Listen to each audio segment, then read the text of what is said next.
Women are powerful creators.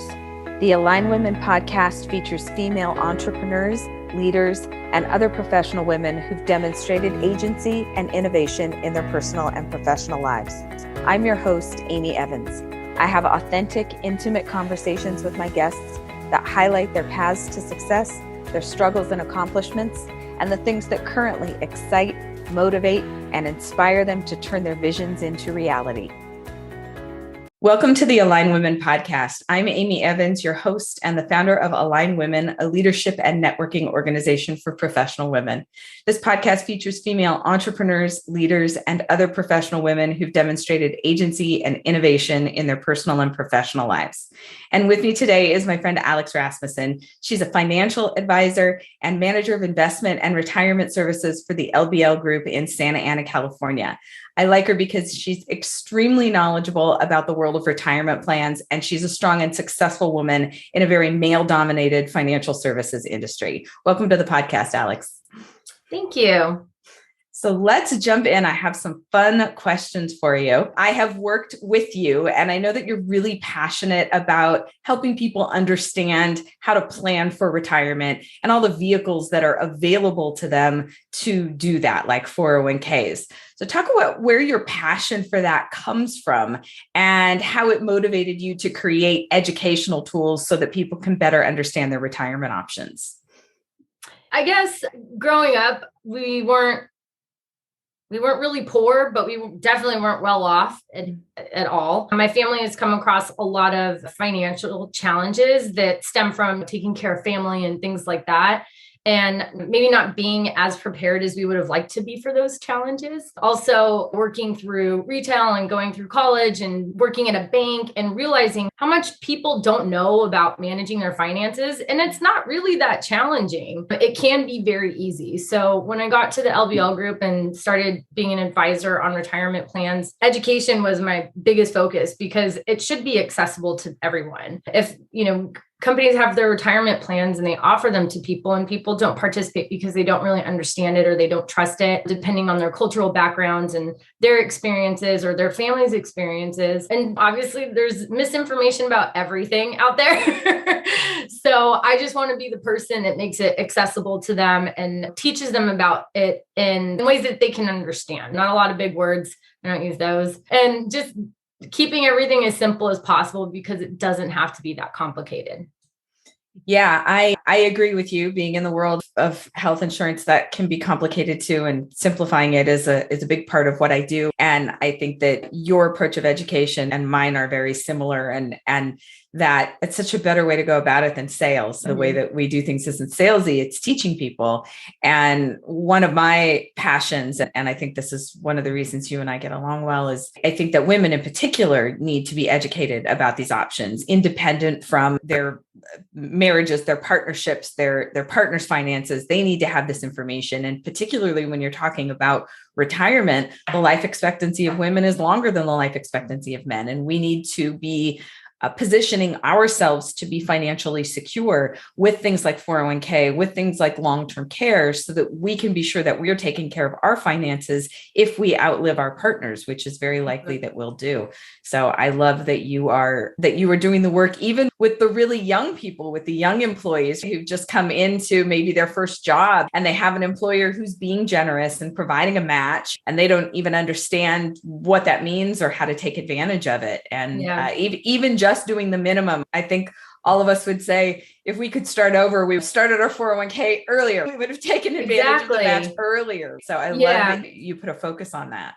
Yeah. And that is another big thing is you can't go back in time and start saving more earlier. You can't do that. And I constantly run into retirees for the individual wealth management part of our business where I never get anybody that says, oh, I saved way too much for retirement. I don't need all this. Nobody ever says that. And I constantly say that in my 401k group meetings, education sessions that I bring out to my clients to tell people you can't go back in time. So do what you can now. Even the smallest bit helps tremendously. They say that the The other world wonder is compounded interest. Oh, yeah.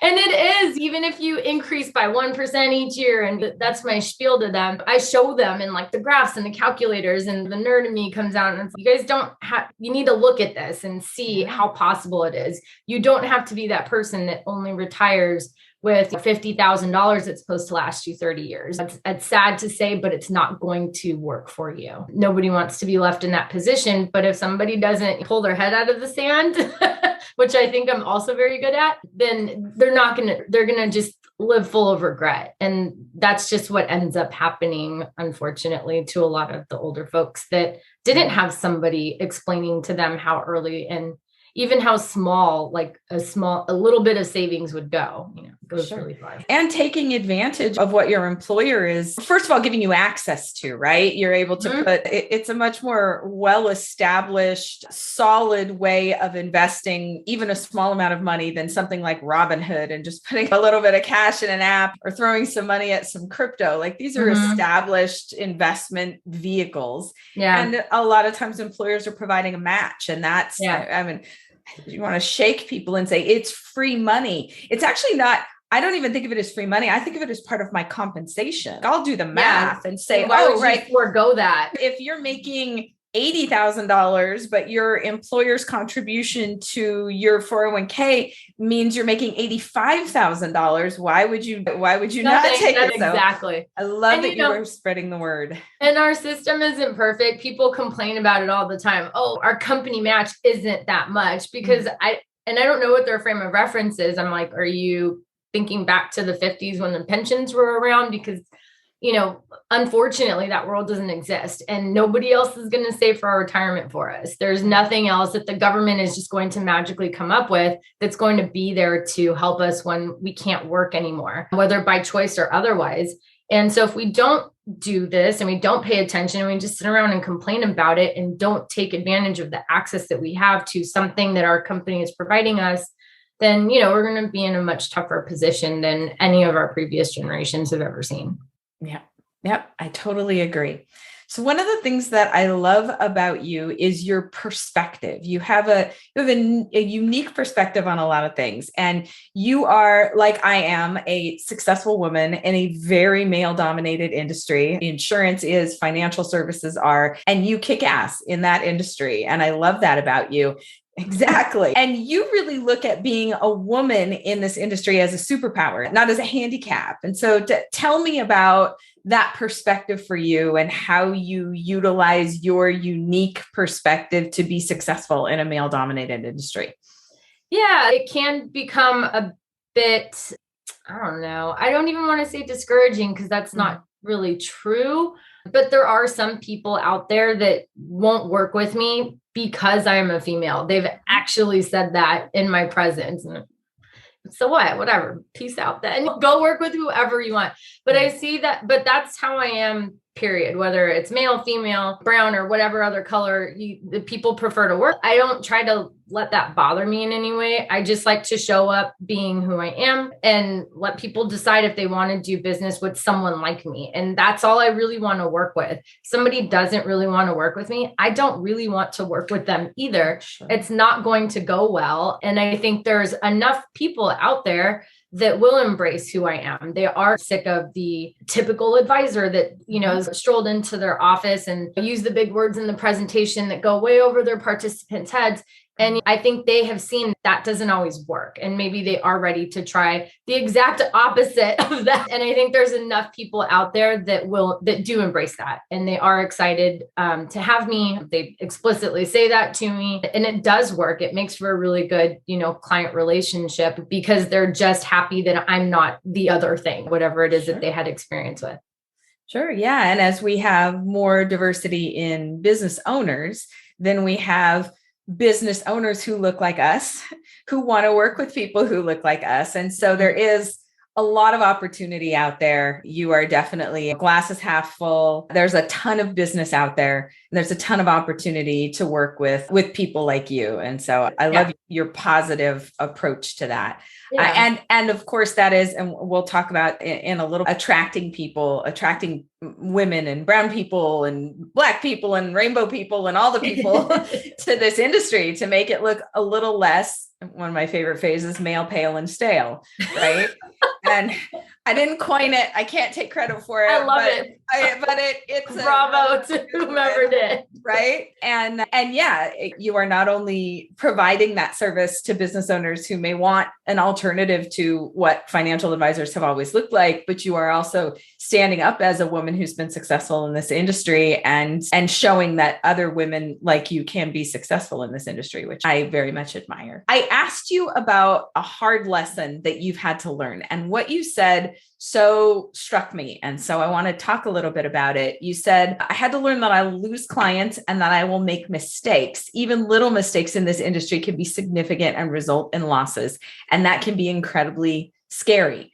And I felt like that was an honest and a very transparent answer. And also something that a lot of people don't like to talk about. We want to be experts in our field. We want to present ourselves as someone who's going to take care of our clients and take care of their employees. And being willing to acknowledge mistakes, but accepting that future mistakes are going to happen. I think that's really what struck me about what you said. It wasn't just, I've made mistakes in the past and I've had to accept, I'm going to make mistakes again. Like I need to be comfortable with the fact that I'm not always going to do it right. Tell me about your experience with that, and tell me how you've made peace with the fact that mistakes are going to happen and that you may lose clients as a result.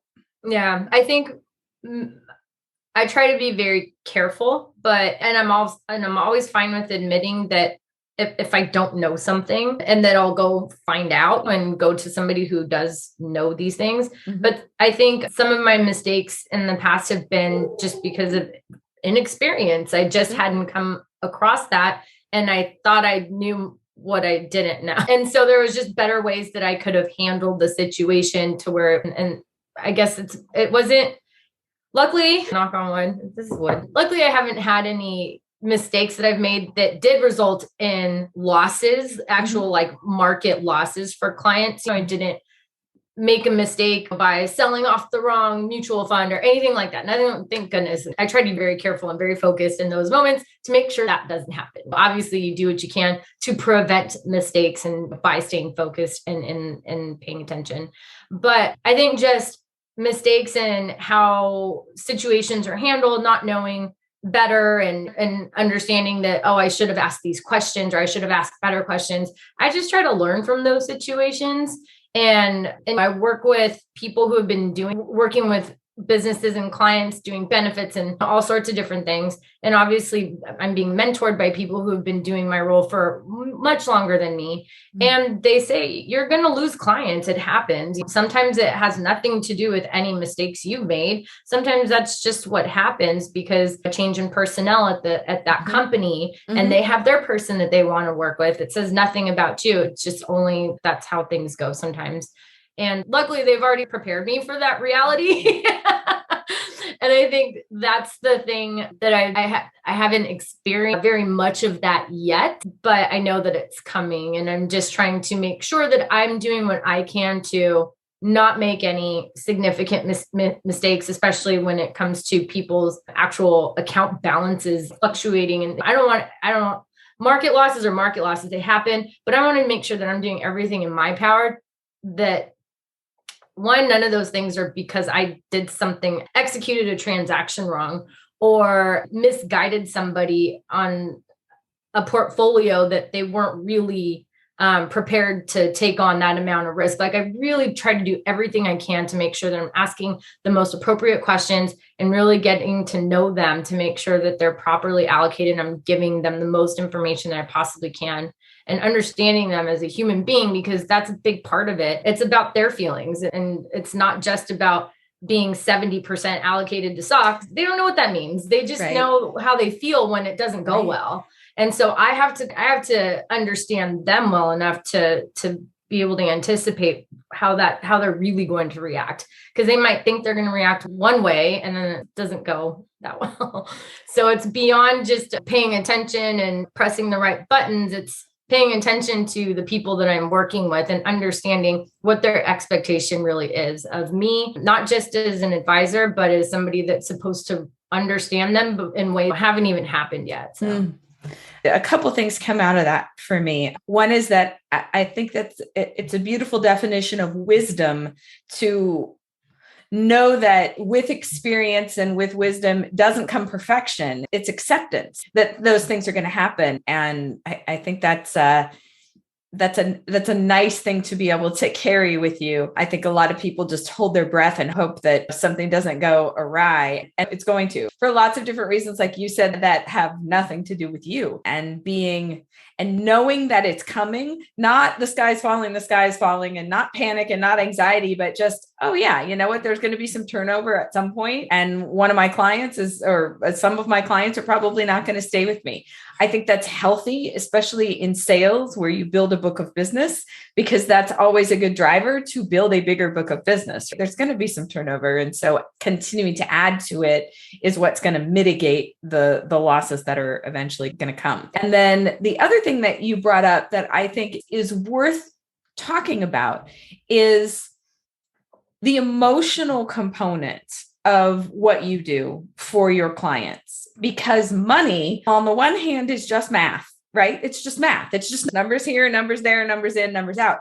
On the other hand, it is an incredibly emotional topic. And when we started the podcast, you talked about your motivation for being in this industry being partly from experiences that your family had with illnesses and losses and very emotional things that for you tie into your experience with money and how you want to help other people manage their money. And I think one of the reasons women are so good in these industries is that our intuitive caretaking allows us to ask those questions and be really sensitive to how our clients are responding, where their tolerances are for risk and not risk, and what security means to them, and how to take these tools that we provide to them and bolster those things and help with the emotional component of it. And I think that you bringing that up, I think that's a really important thing, because I find that a lot of women in financial advisors, CPAs, in high level insurance people, and people like you have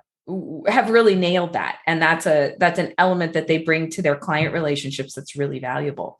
Yeah. Because, the act of managing money, the emotion needs to be stripped out of it. But in creating the plan that you're about to execute is fully based on your emotions. It really is. What level of risk are you comfortable taking based on all of this person's experiences or things they're yet to experience? They're going to have an emotional reaction and attachment to the money that they have to work with, or that they're currently earning and trying to save. There's always going to be that emotional attachment. It has to be taken into consideration so we can create the plan and not deviate that because of emotion. So we want to make sure that it fits well with the emotion that they are inevitably going to have, but something that's suitable enough that they're not going to let that get the best of them and ruin the decisions that need to be made at the time that they should be made. So you have a vision for growing your practice, and it includes more women and more people of color. And that's a challenge in the financial services industry, recruiting people who are young, who want to come into the industry,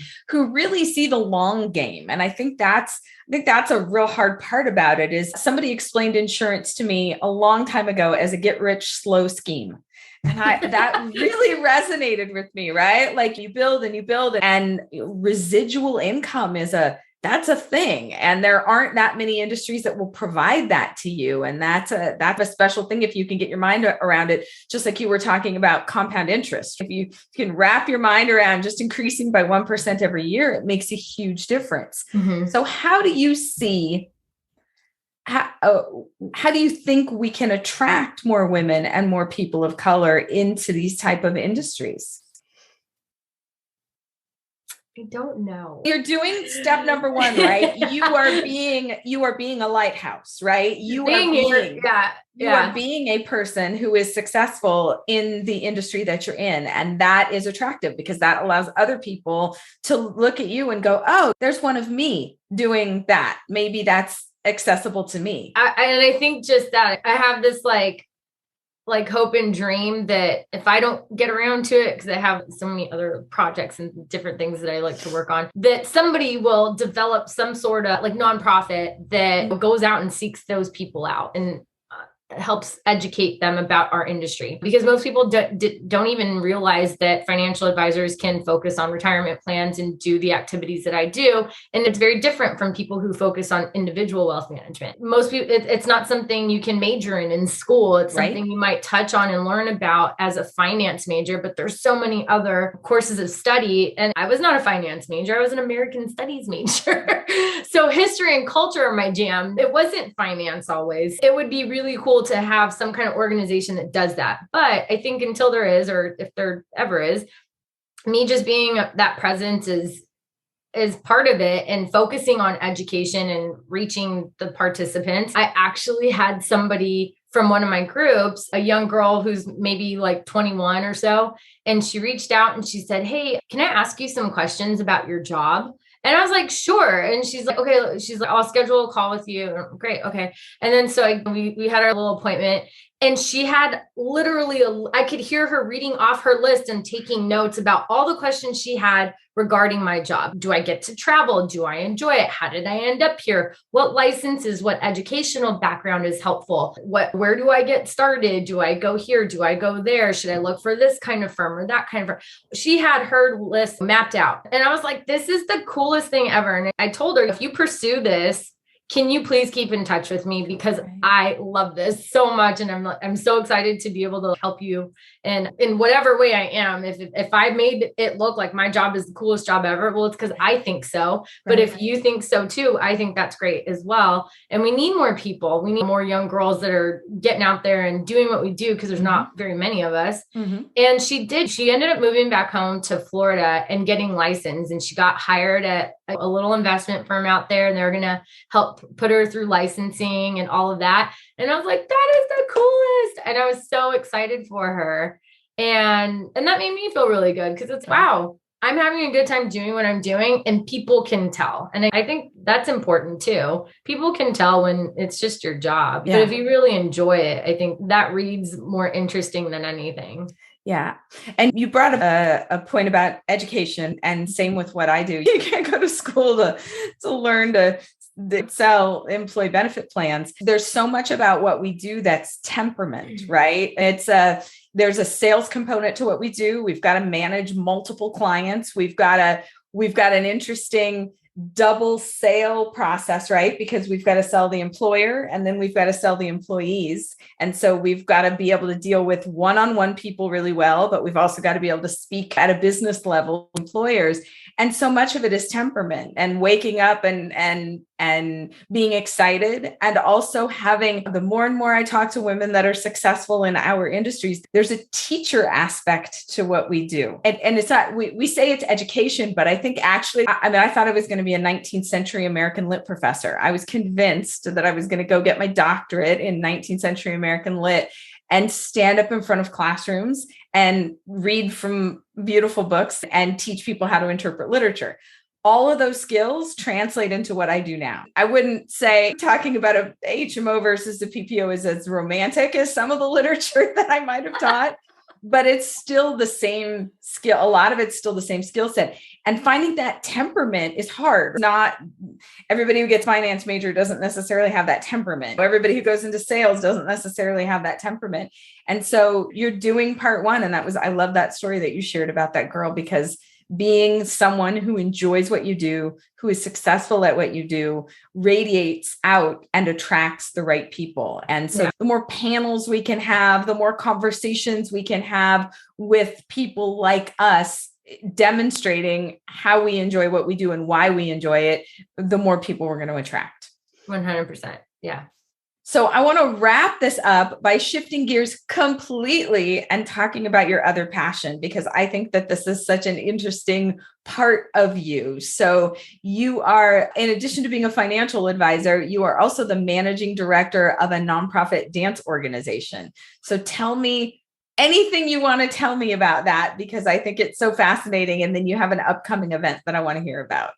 Okay, great. Yeah. So I think the easier thing to say is I'm a dancer, like still now. I grew up dancing and, taking tap and jazz and ballet and going to competitions. And I actually trained with some of the best and some really famous folks when I was a kid. But that has continued into my adulthood. And I currently actually dance with 2 companies and I'm exhausted, but I'm having the time of my life. One is a jazz company out in LA, and I'm just understudying, but I love jazz, so it's fantastic. But my main company is called Alchemy Dance, and we are primarily, I would say, a modern dance company, and we're based out in Orange County, and we produce the Orange County Dance Festival. And the goal of that dance festival is to bring in professional companies from anywhere and kind of unite them in Orange County. There isn't a big Orange County dance presence. So we know our challenges lie ahead, and they have, but it's always gotten better year after year. Mm-hmm. And even through the struggles of COVID and everything else, because we normally have our festival in either April or May.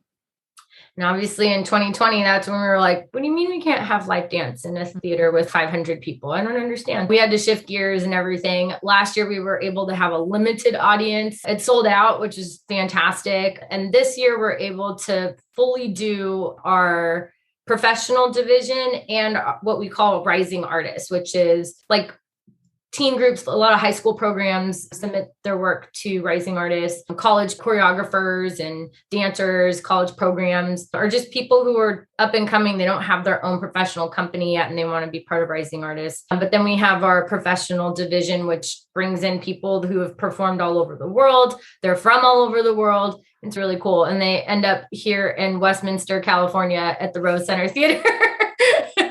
And we put that on, and this year is the first year that we have a full phenomenal board taking the reins on a lot of this, which is I'm so grateful to that, because it used to be me mainly running around organizing and getting the food out and organizing the bar, and this ice chest has a leak and nobody knows how to use a mop apparently, and Alex would go clean it up, of course, while she's trying to like get ready to go back out on stage and dance. So I don't know, it's so great to have somebody else that's going to worry about that. So if I am performing, I can just worry about being a dancer, and even if I'm not performing, I can just enjoy myself.